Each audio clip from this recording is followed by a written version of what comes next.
Hello everyone, आप सभी का बहुत बहुत स्वागत है मेरे चैनल भील स्टोरी टेलर पे। और आज मैं आपके साथ डोमेस्टिक वायलेंस का नेक्स्ट एपिसोड लेके आई हूँ। चलिए उसे शुरू करते हैं गाइस। जैसे कि आपने पिछले एपिसोड में देखा था कि हमारे वेवुशन और लवांगची की शादी का टाइम आ गया था, तो उन्होंने एक दूसरे से कन्फेस किया था कि वो शादी करना चाहते हैं और वो अपनी नई लाइफ को लेके एक्साइटेड भी थे, कंफ्यूज भी थे और बहुत सारे ना जाने कितने तरीके के थॉट्स उनके मन में चल रहे थे। क्योंकि जब हम एक्साइटेड होते हैं ना तो हम बहुत खुश होते हैं, लेकिन रियलिटी वक्त के साथ साथ बहुत डिफरेंट होती है। यहाँ पर वेवुशन जो था वो पूरी रात अपने रूम में आता है जंगचा के साथ। यहाँ पर उसे नींद नहीं आ रही होती। जंगचा बार बार कहता है, क्या हुआ, करवट क्यों ले रहे हो, तुम्हारी वजह से मेरी नींद भी खुल रही है। विंग कहता है, जंगचा मुझे ना नींद नहीं आ रही, मुझे ना आदत नहीं थी अपने बेड को शेयर करने की, और अब वांगची और उसकी छोटी सी प्यारी सी लैनी हमारे साथ ही रहेंगे। मुझे ना डर लग रहा है, मैं चीज़ें मैनेज कैसे करूँगा। यहाँ पर अभी भी वेवुशन ने किसी को ये नहीं बताया था कि उसकी कोर चली गई है। उसे डर लग रहा था कि क्या वांगची ये सच जाने के बाद उसे एक्सेप्ट करेगा।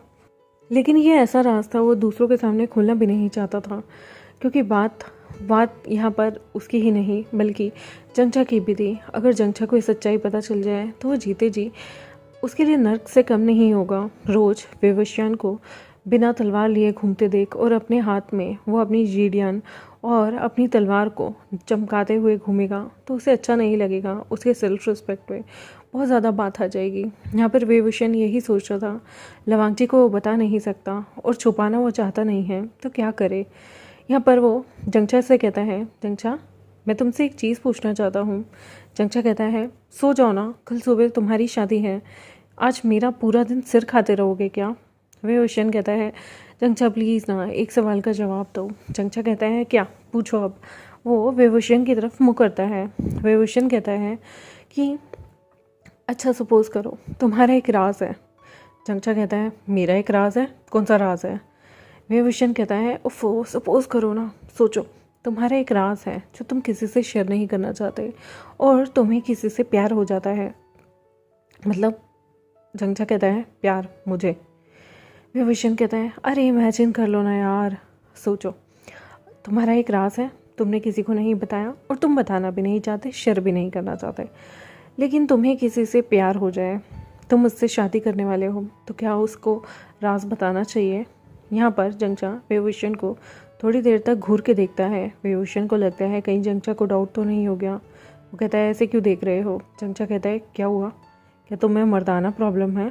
देखो बहुत अच्छे अच्छे तेल आते हैं, अगर ऐसा कुछ है तो बता दो, मैं तुम्हारे लिए जिनसेक्ट से मंगवा दूंगा। वैसे भी जिनगुआंगशान बहुत सारे लोगों के साथ सोने के लिए मशहूर है, उनके पास तो बहुत सारे उपाय होंगे। यहाँ पर वेवुशन मुंह बनाते हुए कहता है, तुमसे तो बात करना ही बेकार है, मैं यहाँ पर सीरियस टॉपिक पे बात कर रहा हूँ और तुम्हें ये लग रहा है। जंगचा कहता है, तो तुम्हें क्या लगा कि सीरियस बीमारी नहीं होती, सच सच बताओ, कोई बीमारी तो नहीं है ना तुम्हें, कहीं तुम युनमक के ब्रोथल्स में जाते थे।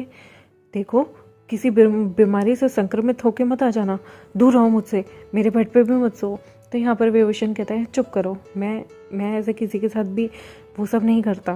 तुम्हें क्या लगता है, मतलब मैं ब्रोथल में किसी के साथ समय बिताने के लिए जाऊँगा, मैं इतना गया गुजरा भी नहीं हूँ। मेरी ब्यूटी को देखकर आज भी लोग कितने मरते हैं, और तुम्हें लगता है कि मैं पैसों के लिए ये सब करूँगा। छी, बिल्कुल तुम्हारी सोच ही घटिया है जंगचा। जंगचा कहता है, ओह रियली, लड़कियों के आगे पीछे तुम घूमते थे, तारीफों के पल तुम बांधते हो, फ्लर्ट तुम्हें कहा जाता है। युनमक की कोई लड़की नहीं होगी जिसे तुमने कॉम्प्लीमेंट ना दिया हो, और अब तुम लवांगजी के पीछे पड़ गए।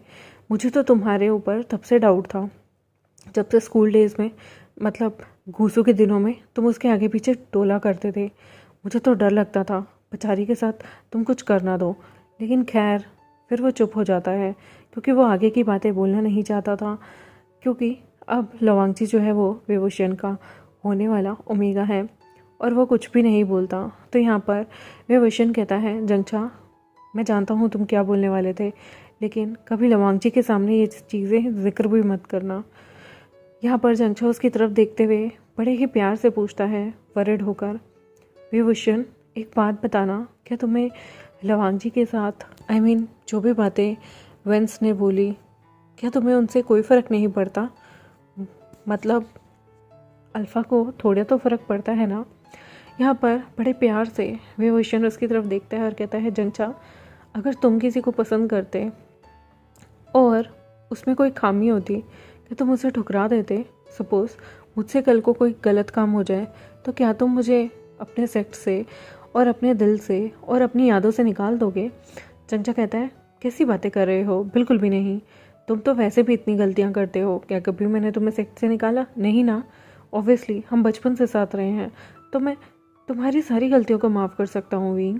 इवन अगर तुम कभी मुझे धोखा भी दे दो तो भी मैं माफ़ कर दूँगा, क्योंकि हम एक फैमिली हैं। विंग यहाँ पर मुस्कुराता है और कहता है, मैंने भी उसी तरह से लंजा को बहुत पहले ही अपना दोस्त मान लिया था, और दोस्त एक फैमिली की तरह होता है ना। और अगर उसकी पास्ट लाइफ में कुछ भी हुआ है, उसने अपनी मर्ज़ी से नहीं किया, सबकी अपनी पास्ट लाइफ होती है। और वैसे भी जो भी उसके साथ हुआ वो अनफॉर्चुनेट था। ना ही उसने किसी का बुरा किया और ना ही मैंने उसका बुरा किया। और उसके साथ जो भी हो गया वो उसका पास्ट था, वो उसकी ज़िंदगी का एक हिस्सा था, और मुझे उससे कोई लेना देना नहीं। वो जब भी हुआ तब मैं उसके साथ नहीं था। अगर मैं उसके साथ होता तो कभी वो चीज़ें नहीं हो पाती। और रही बात लवांगची की, लवांगची एक प्योर सोल है। चाहे उसके साथ कितना भी बुरा हुआ हो, लेकिन मैं उसके मन को जानता हूँ। उसका मन बिल्कुल मैला नहीं है। अगर उसका मन मैला होता तो घूसू के उन दिनों में जब मैं उसके आगे पीछे डोला करता था, वो मुंह नहीं बनाता। वो पनिशमेंट को लेके भी इतना स्ट्रिक्ट हुआ करता था।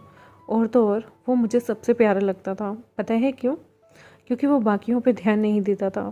उसे किसी की चापलूसी करना पसंद नहीं था। वो एकदम, जिसे कहते हैं ना, अपने अपनी बातों पे खरा उतरने वाला इंसान, बिल्कुल वैसा था। पढ़ाई, अंकल, सेक्ट, इसके अलावा वो कुछ सोचता ही नहीं था। कितने लोग एक दूसरे को देखते थे, लाइन मारा करते थे, पर उसका ध्यान सिर्फ पढ़ाई पर रहता था। उसे सिर्फ एक चीज़ पता थी कि वो घूसू के 3000 बोरिंग रूल, बस यही। कभी कभी उसे देख के मुझे तरस भी आता था। और पता है मैं उसे देख के क्या सोचता था? अगर अंकल चियांग ने मुझे अपने यहाँ लाया नहीं होता तो मैं यीलिंग की गलियों में भीख मांग रहा होता। चंचा, तुम सोच भी नहीं सकते, कुत्तों के साथ लड़ना खाने के लिए कैसा लगता है। आप छोटे से हैं और कुत्ते आकर आपको नोच रहे हैं, तुम नहीं सोच पाओगे। और मैंने अकेलापन वो जो बिताया अपने माँ बाबा के बिना, अंकल जियांग उस दिन नहीं आते, मुझे लेके नहीं आते, तो आज मैं भी मारा मारा फिर रहा होता। शायद मैं तो मर चुका होता। भूख ऐसी चीज़ होती है इंसान को कैसे क्या कर दे। लवांगची का अकेलापन मुझे डरा देता था। मैं मन में सोचता था, अगर यहाँ आने के बाद मुझे तुम और शिजर नहीं मिलते तो मेरा बचपन और मेरी जवानी कैसी होती। आज मैं तुम लोगों से अटैच्ड हूँ। और लवांगची, वो तो बेचारा किसी से अटैच ही नहीं था। अपने ब्रदर के सामने भी वो कुछ नहीं बोल पाता था। मुझे बहुत बुरा लगता था। इसलिए जब भी मैं उसे देखता था, मैं उसे बस खुश करना चाहता था। मेरा बस एक ही दिमाग में चीज़ चलती थी कि उसके चेहरे पे स्माइल आ जाए। क्योंकि जब एक इंसान बहुत ज़्यादा अकेला हो जाता है ना, तो वो डिप्रेशन में भी जा सकता है। और कभी कभी इंसान बहुत ज़्यादा दुखी भी होता है, बस हमें पता नहीं चलता। मुझे उससे पता चलता था कि वो सिर्फ अपने रूल को लेकर इतना स्ट्रिक्ट क्यों है, क्योंकि उसकी ज़िंदगी में कोई और चीज़ नहीं है। हम वो सारे बंधन और रूल तोड़ देते हैं जब कोई हमारी ज़िंदगी में स्पेशल होता है या हमारी फैमिली का हिस्सा होता है। मुझे लंजा को उस तरह देखना, गुमसुम एक जगह बैठना, किसी से बात ना करना, मुझे बहुत बुरा लगता था। मैं चाहता था वो मुझसे बात करें। और देखो, आज वो मेरा पार्टनर बनने जा रहा है। उसकी ज़िंदगी में बहुत बुरा हुआ, लेकिन मैं अब उसके साथ कुछ बुरा होने नहीं दूंगा। मैं उसे प्रोटेक्ट करूंगा, मैं उसे सबसे छुपा के रखूंगा, लेकिन उसे सबको दिखाऊंगा भी। लोग चिढ़ेंगे मुझसे, इतना ब्यूटीफुल पार्टनर मुझे मिलने जा रहा है। जंचा यहाँ पर विभूषण के सिर पे हाथ फेरता है और कहता है, तुम बहुत बड़े हो गए वे।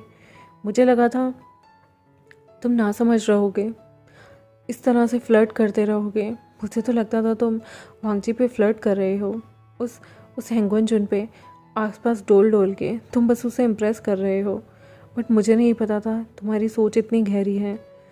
हाँ, मॉम ने हमेशा मुझे प्यार दिया, हमेशा मैं उनके साए में पला बड़ा रहा। तुमने हर चीज़ सही, उनकी कड़वी बातें, और मैं जानता हूँ एक माँ की तरह उन्होंने कभी तुम्हें गले से नहीं लगाया। तुम्हें ये चीज़ें खलती थी, और वो चीज़ें जब तुम वांगजी को देखते थे तो तुम्हें वांगजी के लिए और भी ज़्यादा बुरा लगता था, इसलिए तुम उसे खुश करना चाहते थे। हाँ, मेरे पास माँ बाप थे, मैं ये चीज़ समझ नहीं पाया, पर तुम्हारे पास माँ बाप नहीं थे तो तुम वांगजी का दर्द समझ रहे थे। मैं कितना स्टूपिड हूँ ना, मुझे लगता था तुम मुझे छोड़कर उसे दोस्त बना लोगे, या फिर तुम मुझसे फ्लर्ट करते हो, या तुम बस उसे तंग करने के लिए सब कर रहे हो, पर तुम्हारी सोच बहुत डीप थी। मैं भी ये चीज़ कभी सोच नहीं पाया विभूषण यहाँ पर कहता है ज़्यादा मत सोचो।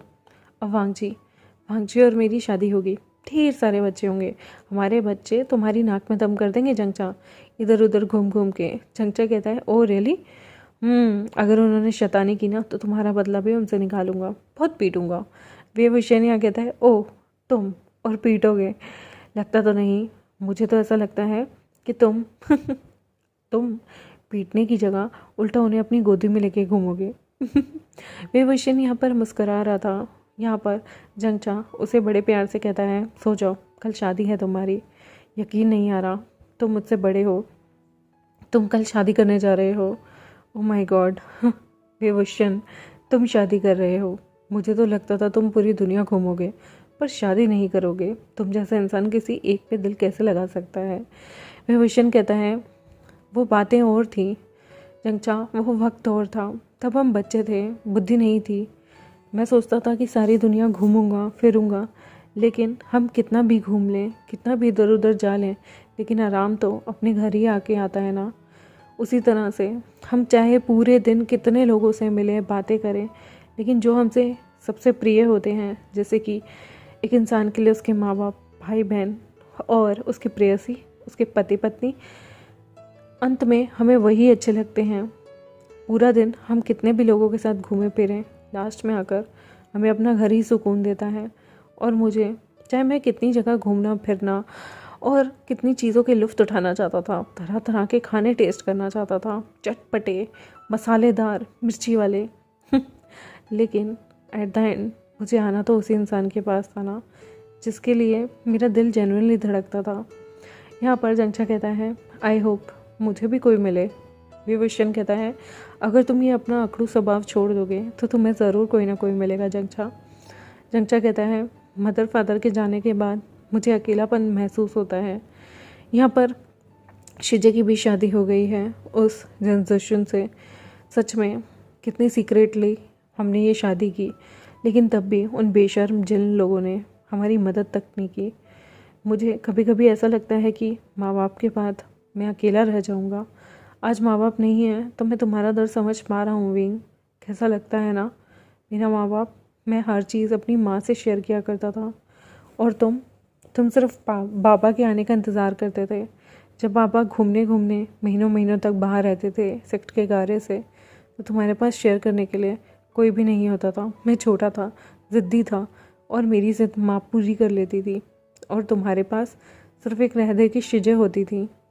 मैं समझता हूँ विंग, अब मुझे भी किसी का इंतज़ार है, अब मैं भी किसी को अपना ज़िंदगी में लाना चाहता हूँ। विभूषण कहता है तुम्हें वो इंसान ज़रूर मिलेगा, बस उसे हमेशा संभाल के रखना और मेरी तरह उससे झगड़ा मत करना। यहाँ पर दोनों भाई सोते हैं। विभूषण यहाँ पर बड़ी मीठी मीठी नींद सोता है। लवांगची यहाँ पर लेनी को अपनी गोद में अपना दूध पिलाने के बाद उसे बिस्तर पर रखता है। उसे विंग के कमरे में, विंग के बेड से, विंग के ही ब्लैंकेट से, सब जगह से लोटस की खुशबू आ रही थी। विंग ने उसके लिए अगरबत्ती और धूप बत्ती सैंडलवुड की रखवा दी थी। वो चंदन की खुशबू लोटस की खुशबू से मिलती हुई लवांगजी को पागल कर रही थी।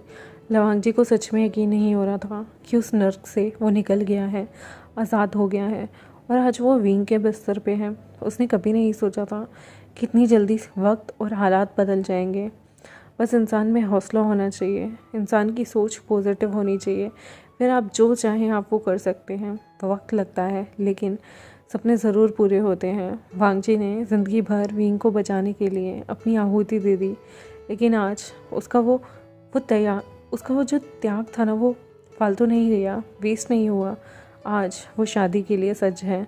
उसे यकीन नहीं आ रहा कि कल की सुबह उसकी आँख खुलेगी और उसकी शादी विंग से हो जाएगी।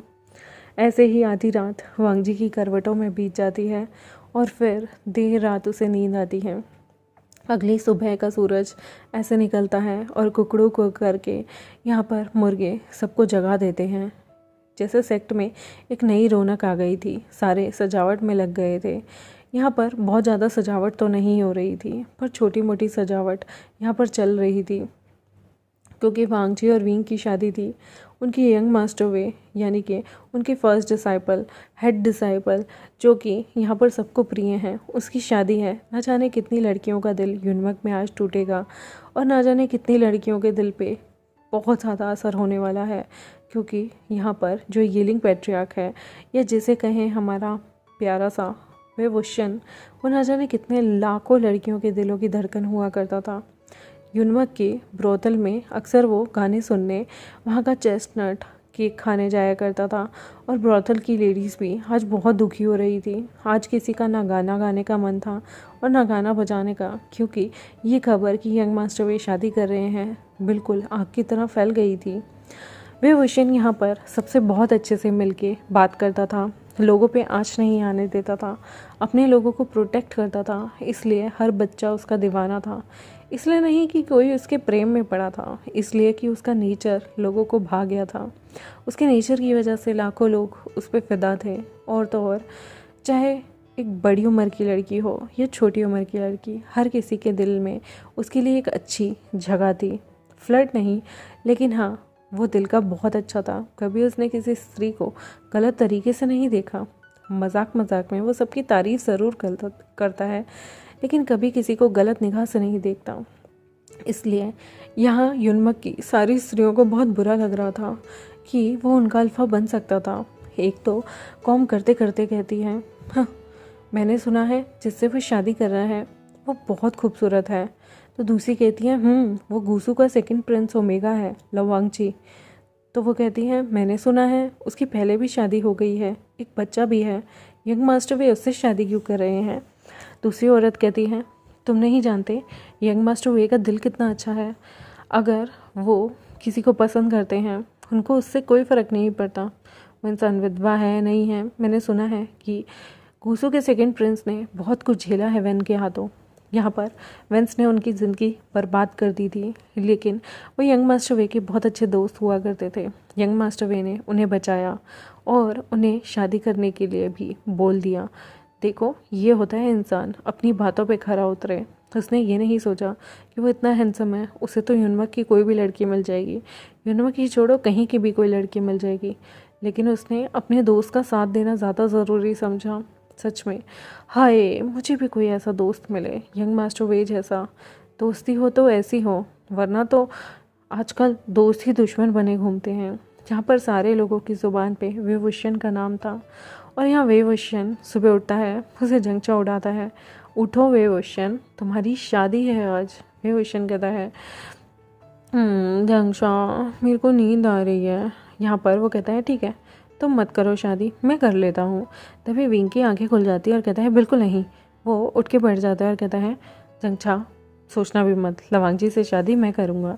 जंगचा मुस्कुराता है और कहता है, हाँ, मैंने ये थोड़ी कहा था कि मैं लवांगजी से शादी करूँगा। मैं तो ये कह रहा था कि किसी हसीन लड़की से मैं भी सेम मंडप पे शादी कर लूँगा, कोई अच्छा प्यारा ओमेगा मिले तो। वेवोशन कहता है, चुप करो, मजाक मत करो, और तुमने मेरे रोप्स देखे। यहाँ पर जंगचा कहता है, तुम्हारे लिए वैसे भी ना जाने कितनी लड़कियाँ रोप सिलवा के बैठी थी कि तुम उनके पति बनोगे। मैंने सुना है युनमक में तो लोगों को मातम सा छा गया है। I mean, खुशी है उन्हें तुम्हारी शादी की, लेकिन अपने दिल टूटने का उन्हें बहुत दुख है। ना जाने कितने लोगों की हाय ले लोगे आज तुम। पता है कितनी लड़कियाँ तुम्हारे लिए मरती थी, जान छिड़कती थी। वेवोशन कहता है, कोई बात नहीं, किसने कहा है कि शादी के बाद आप दूसरी लड़कियों से फ्लर्ट नहीं कर सकते। हेल्दी फ्लर्ट तो चलता है। यहाँ पर मुस्कुरा कर जंगचा कहता है, और उसके बाद जो तुम्हें काट कर वांगजी तुम्हारी सब्जी बना देगा, फिर मुझे मत बोलना। तुमने नहीं देखा कितना जेलस टाइप है वो। वेवोशन यहाँ पर कहता है, वांगजी जेलस टाइप? नहीं नहीं, वो कहाँ से जेलस होगा। फिर उसे मियम्या वाली चेंचुआ पाउच की याद आती है और वो कहता है, ओह हाँ, याद आ गया, शिट, वो तो मुझे जान से मार देगा। थैंक यू बताने के लिए, मुझे तो लगा था। कोई बात नहीं, कोई बात नहीं। यहाँ पर वांगजी भी तैयार हो रहा था वांगजी के लिए बाकी के सारे लोग उसके ड्रेस लेके आए थे। वांग जी वेंसेक्ट में रहकर बहुत ही स्लिम ट्रिम हो गया था, लेकिन हाँ, बच्चे की वजह से उसकी ब्रेस्ट साइज़ थोड़ा सा इंक्रीज़ हो रहा था। यहाँ पर उसे किसी के भी कपड़े आ जाते हैं, स्पेशली ओमेगास जो थे वो मोस्टली वांग जी की तरह कमज़ोर, पतले, दुबले ही हुआ करते थे। तो यहाँ पर वांग जी के लिए रेड जोड़ा जो आता है वो नॉर्मली ही सभी लोगों का एवरेज साइज़ होता था, जिसकी वजह से वो जल्दी अवेलेबल भी हो जाता है, क्योंकि वो लोग अक्सर लूज़ कपड़े पहनते थे। यहाँ पर वांग जी उस ड्रेस को पहनता है और उसे यहाँ पर जियांग सेक्ट के सर्वेंट तैयार करते हैं। बहुत ब्यूटीफुल लगता है वो, और यहाँ पर उसका चेहरा ढक दिया जाता है। वांग जी यहाँ पर बहुत एक्साइटेड था विंग को देखने के लिए।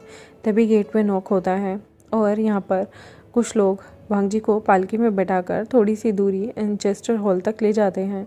वांग जी को बहुत अजीब लग रहा था, उसके पेट में गुदगुदी हो रही थी, उसे समझ नहीं आ रहा था वो क्या करे। और यहाँ पर वांग जी जैसे ही पालकी में बैठता है और उसके बाद एनचेस्टर हॉल के बाहर उसकी पालकी उतरती है और वांग जी भी उसमें पालकी रुकती है और वांग जी भी उस पालकी में से उतर जाता है। यहाँ पर वांग जी के दिल की धड़कनें बहुत तेज़ थी, उसे समझ नहीं आ रहा था कि ये सच में सपना है या हकीकत। आज उसका सपना पूरा हो रहा था। विंग, वांग जी दोनों एक होने जा रहे थे, दोनों श्यांगवन हो जाते और वांग जी को यकीन नहीं आ रहा था क्या सपने सच हो जाते हैं। यहाँ पर एक इंसान अपना हाथ उसको उसकी तरफ दिए हुए खड़ा हुआ था। वांग जी यहाँ पर अपना हाथ उसके हाथों में देता है। यहाँ पर वो इंसान बहुत ब्यूटीफुल था और उसके चेहरे पे एक इतनी प्यारी सी स्माइल थी। वांग जी का दिल धड़कना 2 मिनट के लिए बंद हो जाता है। इतनी प्यारी स्माइल, क्या ये वही बनी है जिसे वो दिन रात मिस करता था? जी हाँ, ये वही है जिस इंसान की मुस्कान पे और जिस इंसान के अंदाज पे वांग जी पहली बार फिदा हो गया था, हमारा वेवुशन। यहाँ पर वो दोनों अब धीरे धीरे एनचेस्टर हॉल की तरफ जाते हैं। चंचा ने यहाँ तैयारियाँ कराई हुई थी।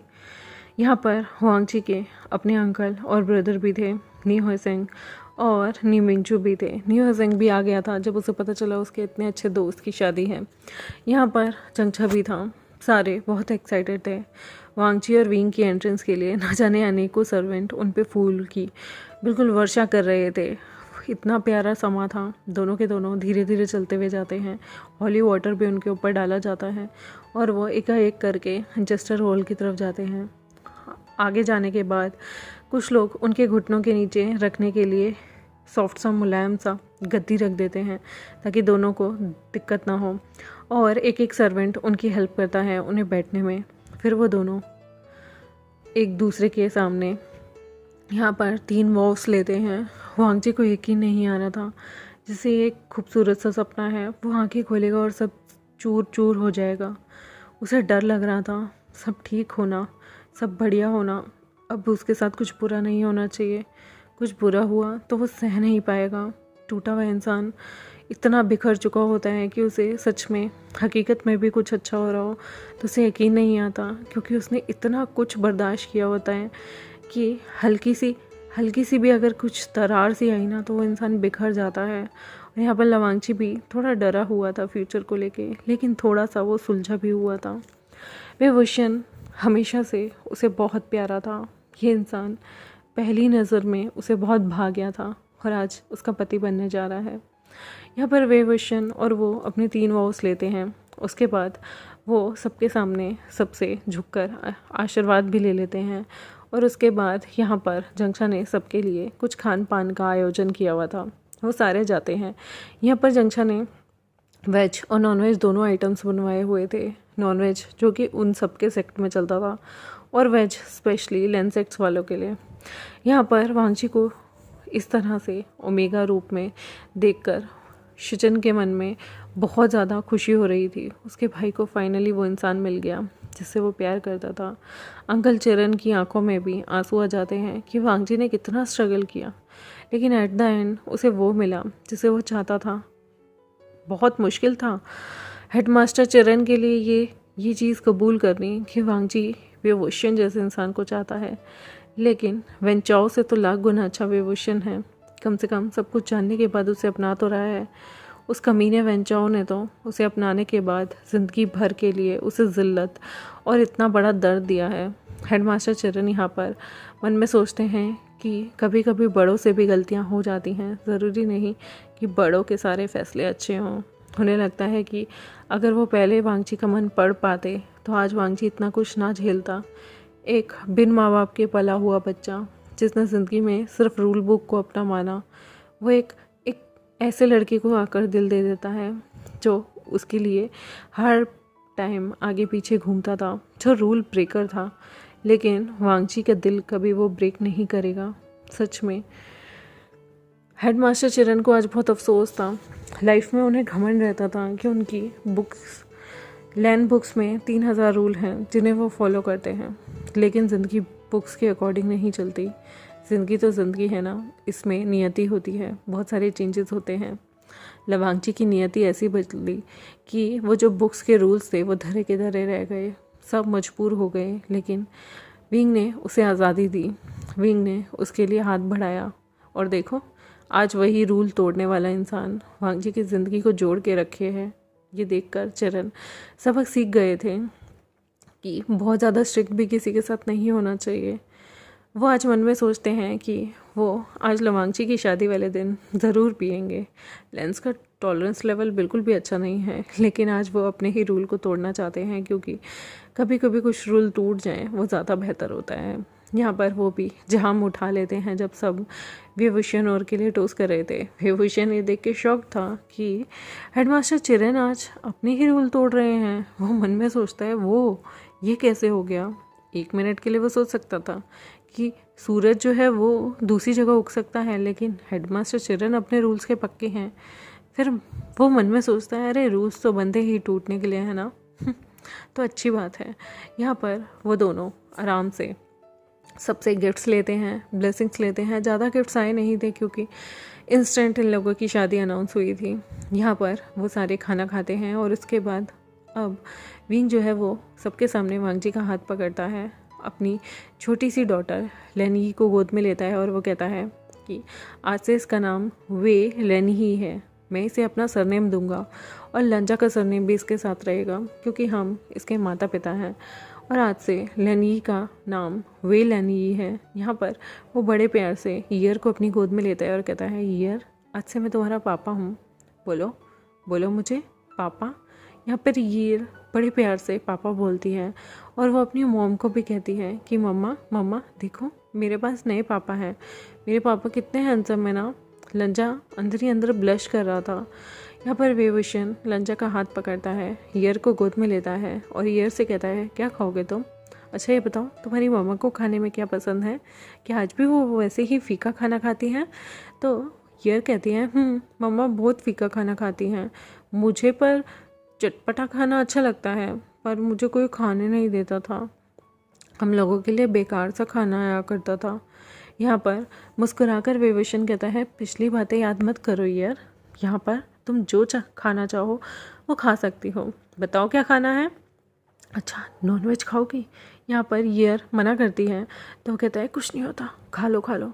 यहाँ पर विभूषण जो है वो ईयर को फोर्स करता है और ईयर मान ही जाती है, बच्चा है उसको क्या पता क्या खाना है और क्या नहीं। विभूषण यहाँ पर उसे अपना प्यारा लोटस रिब सूप भी पिलाता है और यहाँ पर विभूषण और वांगची जो है वो बहुत अच्छे से रहते हैं।